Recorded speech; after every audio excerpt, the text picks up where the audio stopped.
Have you ever wondered what it actually takes to not just survive the absolute darkest, like most isolated corners of human trafficking, Yeah. but to somehow take the exact tools used against you and turn them into a literal blueprint to save other people? Yeah, it's such a heavy concept. Right. I mean, to take the very things that broke you, the experiences that society basically tells you should be a permanent source of shame, and use them to engineer this infrastructure of safety for vulnerable people. That is exactly the incredibly heavy yet, profoundly hopeful core question we are unpacking today. And it's a big one.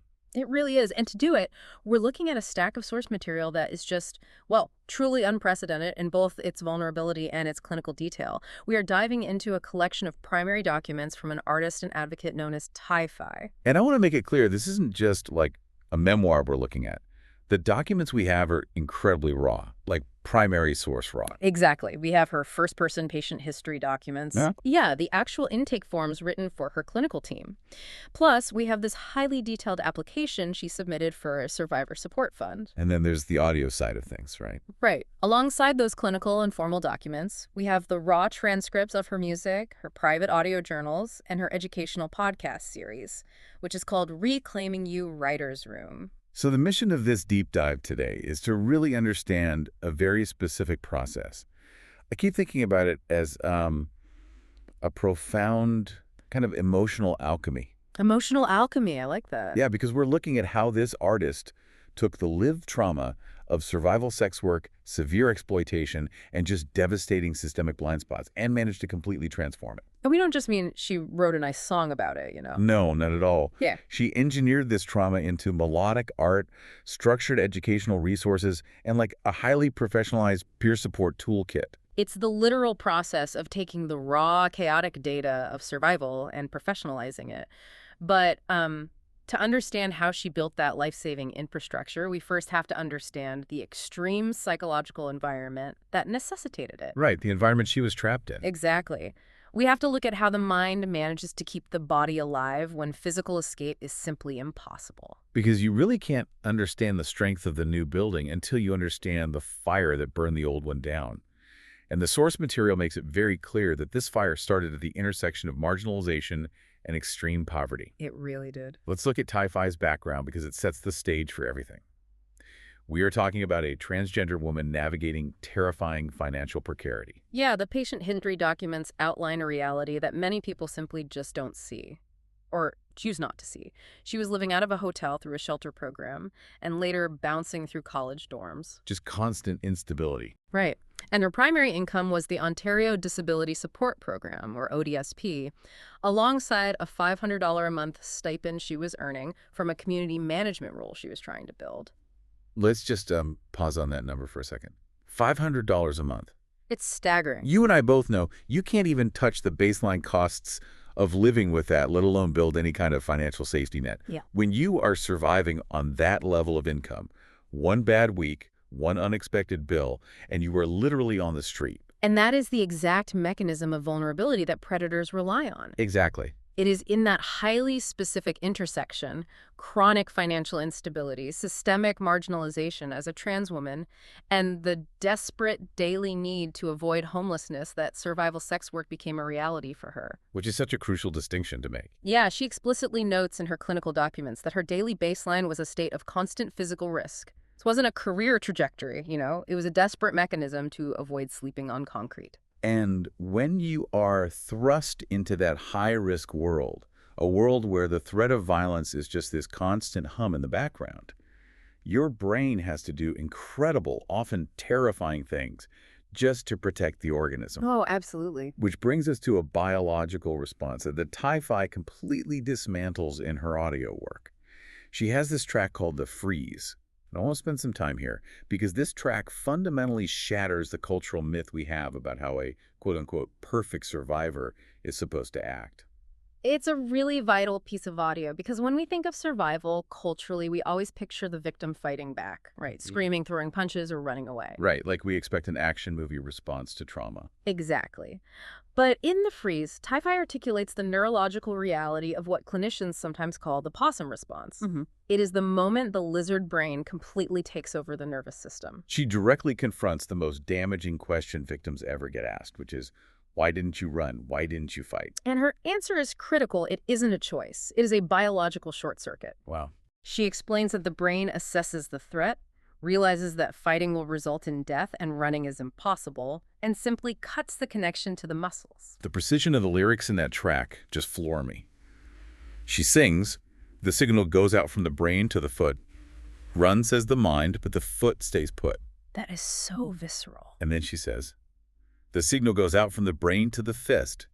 Fight, says the mind, but the target is missed. She goes on to describe her muscles turning to granite and her bones to lead. The imagery is terrifying, but it's medically accurate. She's just trapped in there. She is watching the assault happen from inside a cage of her own body. She's burning with rage internally, but her motor functions have been entirely disconnected. It's wild to think about. She calls it the paralysis born of the imminent pain. The body is essentially waiting for the strike of a falling sword, playing dead, to mitigate the damage. I think about it like the electrical panel in your house. If there is a massive, catastrophic power surge, just way too much voltage hitting the system all at once, the breaker flips. Right, it shuts off. It shuts the power off entirely. It doesn't do that because the system is weak. It does it to stop the wires from melting and the whole house from burning down. That's a perfect analogy. The brain does the exact same thing in a state of sheer, unadulterated terror. The trauma is the voltage. Freezing isn't a sign of weakness or consent. It's a highly successful biological survival strategy. The breaker flipped so she could live. That is exactly the mechanism. But what happens when that breaker flips? You are plunged into the dark. Right. That darkness is dissociation. The body stays in the room to endure the reality, but the mind has to go somewhere else to survive it. Typhi maps this out with just visceral detail in another track called Ceiling Tiles. Oh, the psychological load of that track is immense. Explain what she's doing there. She describes the act of counting exactly 142 dots on a ceiling tile hovering above the bed. 142. Yeah. She says she has counted them 1,000 times, and the reason is profound, she says. Counting is safety, counting is leaving. If her entire cognitive capacity is focused on the pattern of those dots, or tracing the constellations and the water stains on the ceiling, she isn't actually in the room anymore. She's displaced herself. Right. She describes hovering 5 feet above the heat, becoming this two-dimensional, ghostly observer of a brutal physical act happening to a body she no longer feels connected to. The lyrics go, I don't know where I end or where you begin. It's a magic trick. It's a banishing act. Yeah. She talks about actively forcing mundane thoughts into a violent space. She is literally making a grocery list in her head. Bread, milk, a garden seed while being assaulted. It's a total detachment. She's doing this to keep her facial expression completely blank because she notes that if she looks the predator in the eyes, she might turn to stone. It is the ultimate separation of the mind from the physical act. But, dissociation isn't always about floating away and being blank. That's true. Sometimes, surviving a locked room with an abuser requires active, exhausting performance. And this brings us to another psychological tactic she explores in tracks like customer service mask and performance mode. This is where the survival tactics get incredibly complex and, honestly, terrifying to think about. Yeah. We are talking about the muscle memory of fawning. Yes. Fawning is a trauma response where you appease the threat to avoid conflict. Right. Typhi describes her voice automatically going up an octave. She finds herself laughing loudly, smiling until the muscles in her face literally ache, acting excessively compliant and bright like a golden retriever. And she isn't doing this because she's happy? Not at all. She's doing it because she is conducting a real-time, high-stakes threat assessment. Precisely. If she makes the predator feel good, if she keeps the atmosphere shiny, light, and ego-boosting, the statistical probability of him getting violent decreases. She literally says in the track that she has to make him feel tall so he doesn't punch a hole in the wall. It is a meticulously crafted play. It's exhausting. But the psychological toll of that is devastating. because she talks about hating the person she sees in the mirror. She hates the reflection of herself looking happy and available, even though she logically knows that this fake, fawning persona is the exact reason she walked out of the room alive. She describes it as loving the enemy, holding the hands of the danger. It's a chemical lie programmed deep into the survival code. Yeah. And for you listening, I want you to consider the masks you wear in stressful situations.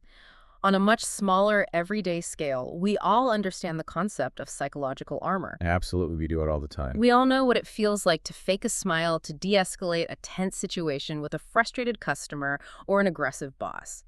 Now, I want you to magnify that feeling by 1,000 and place it in a locked room where your physical safety, your actual life, is entirely dependent on keeping a volatile abuser entertained and placated. The sheer exhaustion of that emotional labor is hard to even fathom. And that exhaustion perfectly sets up the massive shift in her reality. Because for years, she managed this baseline of survival through dissociation and performance. But there was a specific breaking point, a moment where these carefully constructed walls completely shattered and she was forced out of the shadows. And to understand that breaking point, we need to look at the timeline detailed in her patient history. Between 2019 and February 2023, she interacted with a specific individual 4 times. She was being trafficked for drugs. Let's clarify what that means, because trafficked is a word we hear a lot, but the mechanics are often misunderstood. Yeah, it's very nuanced. She thought she was engaging in survival sex work, but she was actually being used as currency. She was being traded to acquire crystal meth. Yes, and during the first 3 meetings over those years, she absorbed this dynamic as just part of the baseline physical danger of her reality. She was heavily dissociated. Just floating above it. Exactly. But the 4th meeting, which occurred between November 2022 and February 2023, was the catalyst. During this specific encounter, the dissociation failed because the reality became too horrific to ignore. What happened? She discovered that this individual was a child predator. He forced her to view explicit, horrific acts that still cause her severe nightmares. Oh my God. And the documents emphasize this heavily. The absolute second she realized what he was, she severed contact. The survival mechanism shifted from appeasement to immediate absolute flight. She ignored all his subsequent attempts to reach out.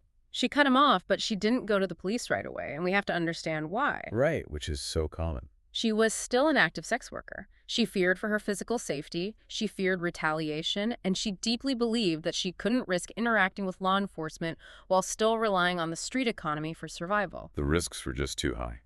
So she compartmentalized that horrifying discovery, promising herself she would deal with it when she was entirely out of the trade. But trauma doesn't wait patiently in a box for you to be ready. Which brings us to July 2023.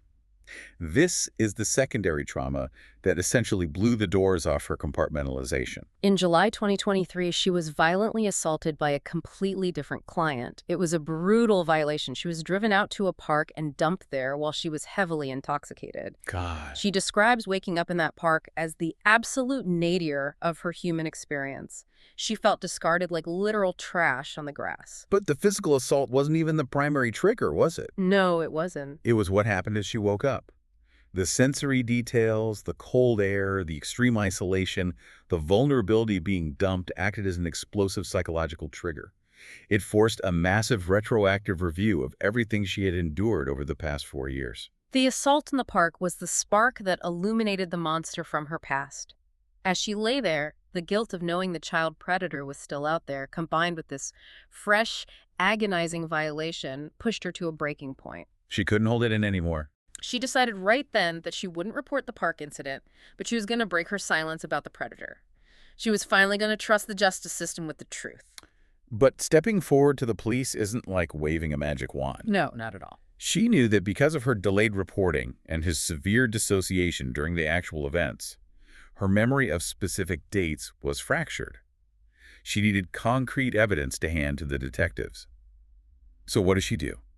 She initiates what we can only describe as a DIY sting operation. And the psychological toll of this decision is staggering. She volunteers at a local soup kitchen gift shop. And this wasn't just random. No, she doesn't pick this place out of a hat. She chooses it specifically because it is a known hotspot for drug users and street-level trafficking. She intentionally places herself back into the epicenter of her triggers. Month after month, she stands by the door, hypervigilant, heart pounding, just waiting for the specific predator to walk in so she could covertly gather the accurate real-time details the police needed for a warrant. It's agonizing. It sounds like a movie trope, but the reality is agonizing. She is actively haunting her own trauma. But the predator never showed up. And in the chaos of that high-stress environment, a devastating logistical loss occurred. She lost her mobile phone. Oh no. That phone contained her direct text messages with the predator. It was the only piece of physical, digital evidence she possessed. The only proof that it wasn't just her word against his, gone. And to compound the devastation of that loss, she experiences a brutal moment of invalidation.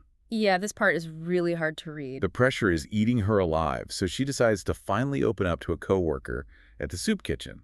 She discloses for the very first time aloud that she'd been trafficked. And the coworker looks at her and says, "Who cares that you've been trafficked? These people have it worse." That specific dismissal, the complete invalidation of her reality in the very place she was trying to seek justice, shattered her remaining defenses. It's just so callous. The clinical history notes that she went home that exact same day and engaged in severe self-harm. So, with the digital evidence gone and her mental health collapsing, what actually happens with the police report she filed? Well, reviewing the source material impartially regarding the justice system, we see a very stark systemic reality. The case was closed early due to quote-unquote insufficient evidence. Right. The delayed reporting meant the timeline was blurry, and the loss of the phone meant there was no tangible proof. The system requires a specific burden of proof to move forward, and those parameters simply weren't met. And this is where I find Tai-Fi's perspective so incredibly nuanced. She doesn't write a song vilifying the police. She writes a track called Weight of the Badge. It's a very mature perspective. She talks about walking into the precinct, carrying this massive fire of the truth in her chest, and seeing the absolute bone-deep exhaustion in the detective's eyes. She understands the systemic trap. She sings, "The law requires proof, the law requires a perfect paper trail, and the streets don't leave perfect paper trails." Such a powerful line. She recognizes that the detectives aren't necessarily calling her a liar. Their hands are bound by the very rules and protocols meant to protect society from false accusations. Right. She watches them sweep her agonizing reality into a manila folder, but she also sees how much it hurts them to have to do it. She says, "The blue lights don't always mean a rescue. Sometimes they just mean good people are standing in the dark trying to hold back a flood with their bare hands." I was thinking about this earlier, and I think you could look at the justice system like a vending machine. Okay, I'm following. This vending machine only dispenses accountability and closure if you feed it crisp, pristine, perfectly unwrinkled bills. The digital footprints, the exact dates, the DNA evidence. Yeah. But victims of street trauma, people surviving trafficking and extreme poverty, they don't have pristine currency. They only have crumpled, torn, faded bills. That's a great way to put it. The dissociation blurs the dates. The phone gets lost. The machine just keeps spitting the money back out, not because the currency isn't real, not because the trauma didn't happen, but because the machine simply isn't engineered to read it. Exactly. So my question is, how does a survivor reconcile that? When the system objectively fails to provide closure, how do you handle the massive urge for vigilante justice versus the need to actually heal your own mind? That exact tension is the beating heart of her track, the edge of the dark. The silence of that closed police file sounded to her like a challenge. Get challenged, wow. She talks about the intense magnetic urge to put the heavy makeup back on, walk the track, and play the perfect, vulnerable victim just to draw him into a physical snare. A literal sting operation in her head. That's terrifying. She calls it the ultimate ambivalence, tearing herself apart between the desire for righteous execution and the desperate need for the mending of her own heart. The lyrics highlight that split perfectly. She says, "Healing is a virtue, but justice isn't it. How do I move forward while I'm watching others bleed?" Yeah. She knows his playbook. She knows exactly what to say to bait him. But she realizes that stepping back into the shadows to catch him means risking the total destruction of the new identity she's trying to mold. And she reaches a profound conclusion. She realizes that the sting operation is a ghost town.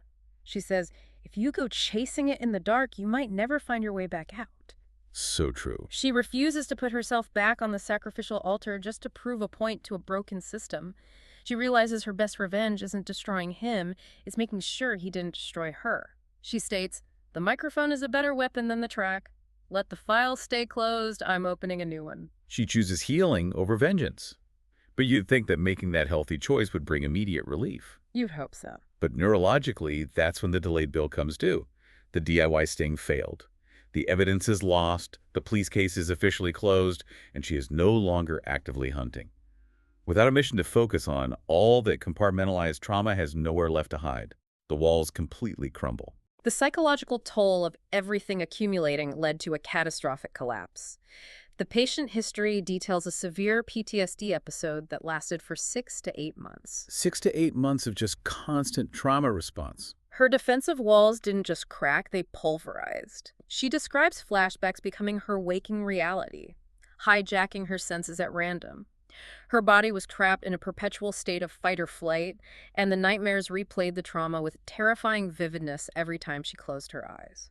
And this wasn't just an internal private struggle. Yeah. It completely dismantled her external professional life. Yeah, everything fell apart. She had been slowly building a professional identity in community and social media management. But she writes that it became impossible to manage safety and community for an online audience when her own internal reality was dangerously fractured. She had to exit her career entirely. The loss of that career carried an immense burden of humiliation. It was a highly visible severance from the competency and independence she once had. It's like losing a piece of yourself. She mourned the loss of that professional identity with a bitterness she says tasted like ash. She felt cast out of a world she no longer knew how to inhabit. And this led directly into 2 years of profound, self-imposed isolation. Complete retreat into her apartment was her only remaining defense mechanism. But the tragedy of isolation is that unresolved trauma only amplifies in the quiet. When you have no external inputs, your mind just loops the worst moments. It creates an echo chamber of fear. The documents detail how she lived through severe, life-threatening crises that were anchored to the calendar. Every single July, the anniversary being dumped in that park would trigger an agonizing psychological echo. Anniversary triggers are incredibly potent. For 2 consecutive years during that specific week in July, the flashbacks were so severe they led to attempts on her life. The calendar itself became a source of terror. That devastating cycle of isolation and anniversary trauma was only broken through massive institutional intervention. The turning point was her transition into a supportive housing system in the Durham region. So tell me about that transition. She describes this transition as a complex surrender. She was trading her absolute independence for rigorous clinical monitoring and curfews, but it provided the literal, life-saving foundation she desperately needed. It's a trade-off. Exactly. The clinical teams offered a consistent, non-judgmental presence that allowed her nervous system to finally stop running. And she captures the profound emotion of this rescue in her audio piece, Grateful for the Ground. This is a major pivot point in her art, where she shifts from writing about the horror of the event to writing about the infrastructure of safety that catches you afterward. It's a fascinating piece of audio. Through her Writer's Room podcast, she unpacks the intense survivor's guilt articulated in that song, because when you finally escape the street, the voice in your head asks, "Why me? Why did I get to walk away into this safe apartment when so many others didn't?" Yeah, that survivor's guilt is so real. Her answer to her own guilt is that she didn't do it alone. She shifts her focus away from her own survival and onto the strangers in the Senate and the marches in the street. I absolutely love that imagery. She's realizing that personal resilience only gets you so far without structural support. Exactly. The reason she is safe today, sleeping in a warm bed, is because decades ago, people fought for laws defining consent. Decades ago, advocates built the blueprints for supportive housing. Pro bono lawyers and peer support specialists, the people she calls the quiet set of feet, did the invisible, grueling labor to pave the road she eventually walked on. She explicitly wants the listener to feel the weight of that systemic kindness. She says in the track, "I didn't see you sweating, I didn't see you strain," but she knows she's the direct beneficiary of a fight she didn't have to finish herself. That's beautiful. The song is masterfully designed to shift the listener's internal narrative from a place of shame and guilt to a place of reverence. Instead of feeling guilty that you survived the fire, be profoundly grateful for the solid ground beneath your feet. Because trauma makes you feel like you are constantly falling through empty space. The ground implies a foundation that stops the fall.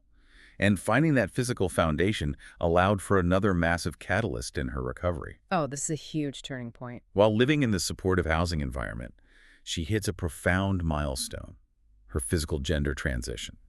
She had top surgery earlier, but in October 2025, she has her bottom surgery. The clinical and personal documents are very clear that this physical alignment of her body was the absolute spark where her art and recovery truly ignited. It's like everything suddenly clicked into place. She writes that experiencing the world in a body that finally felt aligned brought a massive surge of creative energy that had been locked away by dysphoria for her entire life.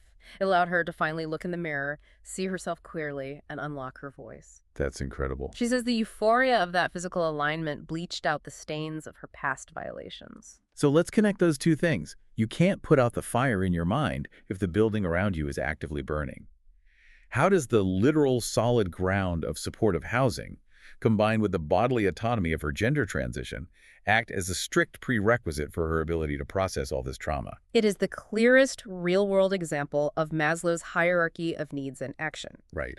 When your daily existence is consumed by the immediate threat of violence, starvation, and profound gender dysphoria, your brain has zero excess capacity for reflection or healing. None at all. 100% of your cognitive energy is consumed by the mechanics of surviving the next hour. Supportive housing removed the external threat of homelessness. The gender transition removed the internal biological dissonance of being trapped in an unaligned body. The building stopped burning. Once the building stopped burning, the nervous system finally achieved the baseline safety required to look backward at the trauma without being destroyed by the view. So she finally has physical safety. The building is no longer burning. But she's still left with this highly radioactive emotional core of memories. How do you actually handle that material without it poisoning you all over again? That's the real challenge. She didn't just sit with the memories. She found a way to contain them using a psychological tool called sublimation. Let's dig into how she engineered the actual sound of her survival. Sublimation is a fascinating psychological defense mechanism. It is the process of taking heavy toxic energy and maladaptive coping mechanisms, like the dissociation, the isolation, or the urge for self-harm we talked about, and shifting them directly into adaptive, creative, and socially valuable outlets. So you aren't suppressing it? No, you aren't destroying the energy at all. You are repurposing it. In her audio journal series, Phone Therapy, the therapist character introduces this exact concept. Phone Therapy is an incredible project. It's a series of 11 sequential audio journals that document the sheer paralyzing terror of shedding her heavy armor to attend in-person therapy sessions. It's such a raw look at the therapeutic process. She was absolutely terrified that if she opened up to a clinician, it would trigger another massive PTSD episode. So she used audio production to process the panic of anticipation. If we look at the progression of those 11 tracks, it forms a complete psychological arc. In the first track, Bleeding Out My History, she captures the feeling of overwhelm. She is terrified that if she opens her mouth in the therapist's office, all the trauma will spill out at once and she won't be able to stop it. Just a total flood. Her old armor was dissociation numbing out completely, but to heal, she has to take that heavy iron plate off. Track 2, Starting to Shake, is the physical manifestation of that numbness breaking. It captures the visceral sensation of feeling violently returning to her body. And as the feeling returns, so does the shame. In track 7, The Color is Gray, she grapples with a very complex survivor's guilt. Yeah, that track is heavy. She feels like her trauma wasn't extreme enough because she used drugs or lacked boundaries in the past. But by track 7, Twisted Math, she uses the audio to break down why that guilt is complete fabrication. The mind takes the blame to build a false sense of control. Exactly. If it's my fault, I can prevent it next time. She vocalizes the realization that consenting to survival sex work is absolutely not consenting to violence, trafficking, or exploitation. And by track 9, titled Heavy Armor, she reaches the core realization. She realizes she doesn't have to walk into the world defenseless just because she dropped the dissociation. She just needs better armor. She just needs to upgrade her armor. Yeah. The clunky, paralyzing weight of dissociation is replaced by a lighter, much more agile set of armor, her boundaries, her actual voice, and the music production itself. And nowhere is that new agile armor more powerful than in the song The Trade. Based on the breakdowns in her Writer's Room podcast, the way she deconstructed the sonic architecture to this specific song blew my mind. The engineering is brilliant. I really want to unpack the audio engineering here because it's so deliberate. The Trade is the cornerstone of her entire story. It represents the specific night her life fractured into before and after. And every single sonic decision she made in the studio reflects the psychological reality of that trauma. Let's look at the tempo first. Okay, let's look at it. Originally, she thought about making it a fast, high-energy, 150 BPM anthem, something fueled by pure anger. Right, like a punk rock response. You want to scream and thrash. But when she sat with it, she realized a fast tempo felt completely inauthentic. The trauma wasn't fast, it felt agonizingly slow. So she makes the deliberate choice to drop the tempo all the way down to 75 BPM. Why 75 specifically? Think about how our bodies react to rhythm. A tempo of 120 BPM mimics an elevated, excited heartbeat. It makes you want to move. But 75 BPM, that is a trudge. It's heavy. It mimics the sluggish, heavy heart rate of depression and dread. By dropping that tempo, she is physically forcing the listener's nervous system to slow down and sit in the dread with her. That's also why she used heavy industrial drum thuds instead of snappy pop drums. It sounds like moving through wet cement. The sensory details are amazing. And then you look at what she did with the guitars. In the verses, it's a very clean, lonely guitar with lush reverb. And reverb creates a sense of space, right? Yes, it does. It sounds like you are alone in a large, echoing room, which perfectly represents her feeling of total isolation, even though she was in a room with 4 men. But when the chorus hits, that lonely acoustic space explodes into a massive wall of distortion, layers and layers of heavy abrasive sound. It's overwhelming. And that sonic shift is deeply deliberate. It's engineered to represent the overwhelming static of dissociation. It's the sound of the breaker flipping when the brain can't process the trauma all at once. And over all that distortion, the narrative of the lyrics is devastating. She sings about the realization of being currency. I didn't know I was currency. I didn't know I was the trade. It's a gut punch. She wasn't traded for cash. She was traded for crystal meth. The predator traded her physical safety for a bag of shards. And then there's the bridge of the song.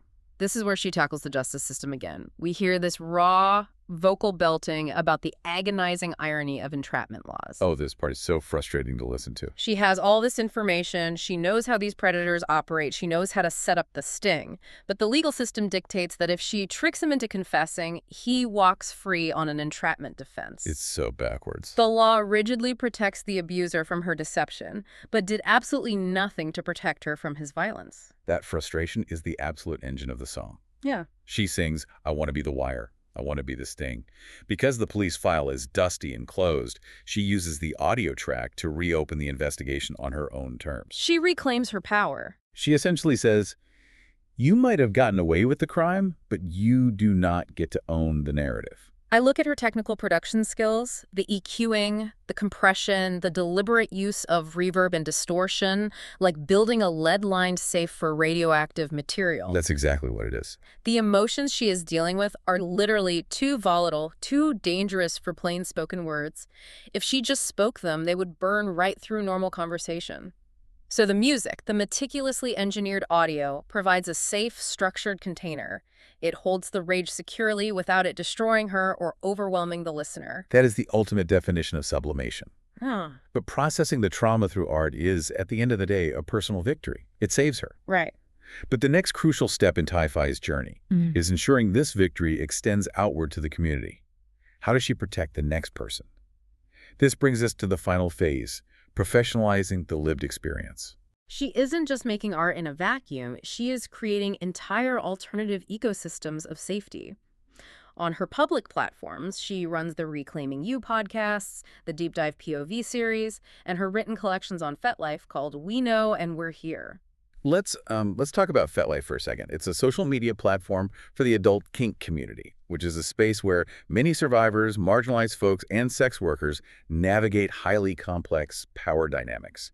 Why put educational content there? Because she deliberately places her content exactly where the most vulnerable people are looking for community. That makes sense. In the series We Know, she meticulously dissects the abuser's playbook. She identifies predatory behaviors, manipulative language, and grooming tactics, teaching vulnerable communities how to spot early red flags before the trap closes. She's preempting them. She pairs this with We're Here, which focuses on survivor support topics and encourages people to seek professional help without shame. She's essentially taking the exact playbook the predators used against her, translating the code and handing it out to the community as a defense manual. But she's taking it even further than digital content. She's taking active, rigorous steps to turn her history into a standardized, officially certified resource. Her Survivor Support Fund application outlines a highly structured academic path to certification. She is applying for the Social Service Worker program at Durham College. Wow, she's really doing it. But she hasn't waited for college to start accumulating credentials. She has already obtained her mental health first aid certification. She completed ASIST Applied Suicide Intervention Skills Training. Explain how ASIST actually works, because it's so relevant to her own history. ASIST isn't just about comforting someone. It's a highly structured framework for rewiring a crisis response. It teaches you how to identify the immediate risk, listen without judgment, and collaboratively build a safe plan with the person at risk. It's very tactical. Contrast that training with her own past experiences of attempting suicide every July. She has taken the darkest, most terrifying moments of her own psychological collapse and learned the clinical framework required to walk someone else back from that exact same ledge. It's almost poetic. She even completed course facilitation training at Ontario Shores to understand how to design empathetic, educationally robust curriculums. Her ultimate goal is massive. The document states she is seeking national certification through Peer Support Canada with the intention of working for victim services of Durham Region or the Durham Rape Crisis Center. Which is incredible. Now, she knows they have a strict ethical requirement of a 1-year interval between receiving personal services and beginning employment. So she is brilliantly using her time in college and the certification process to actively bridge that gap. This is where we see the profound, irreplaceable value of peer support. Peer support workers bridge a vital gap between clinical healthcare models and marginalized communities. Right, because doctors can only do so much. Clinicians provide necessary medical and psychological frameworks, but a certified peer support worker provides the lived experience. They offer a grounded peer-to-peer connection that says, I have walked this exact road, I know the terrain, and I know the way out. The trust factor is huge there. When a survivor of trafficking speaks to someone who has also survived trafficking, the baseline of trust is fundamentally different than speaking to a doctor with a clipboard. That is the ultimate triumph here. Typhi isn't just moving past her trauma, she is actively weaponizing her lived experience. She really is. She is taking the things that caused her the deepest, most isolating shame. The sex work, the trafficking, the systemic failures, the absolute collapse of her mental health, and she is turning them into a highly specialized professional resume. The worst things that ever happened to her are now the exact qualifications that make her an indispensable asset to victim services. It is a radical reclamation of the narrative. She writes in her journals that the weight of her history is finally starting to feel less like an anchor dragging her down and more like a library of invaluable experience. That's a library of experience. I love that. Every single day she survived the street, the hotel rooms, and the isolation was a day she was unknowingly preparing to stand alongside the clinicians and social workers who eventually helped her. Which brings us to the end of this incredible deep dive. We have covered a massive emotional arc today. We started with the sheer terror of a survivor counting 142 dots on a ceiling tile just to separate her mind from a brutal reality. We really went through a journey. We followed her through the agonizing realization of being traded for drugs, the devastating failure of a DIY sting operation, and the crushing collapse of her professional life. We saw how the literal, solid ground of supportive housing and the physical alignment of her gender transition provided the safety required to finally stop running.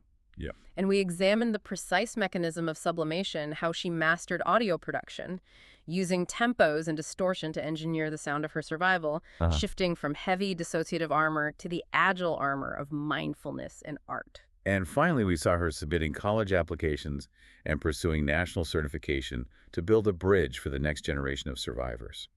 From counting ceiling tiles to protecting the community, it's breathtaking. It truly is. And it brings me back to you, the listener. I want you to look around your own life, your own community, and consider the invisible infrastructure of safety that surrounds you. Who are the quiet feet that pave the ground you walk on? Whose invisible labor, the late nights, the advocacy, the legislation, allows you to sleep safely through the night? And as you consider that invisible infrastructure, I want to leave you with a final lingering question to ponder. Go ahead. We spend so much of our lives trying to erase our scars, trying to hide the times we were victimized, broken, or humiliated.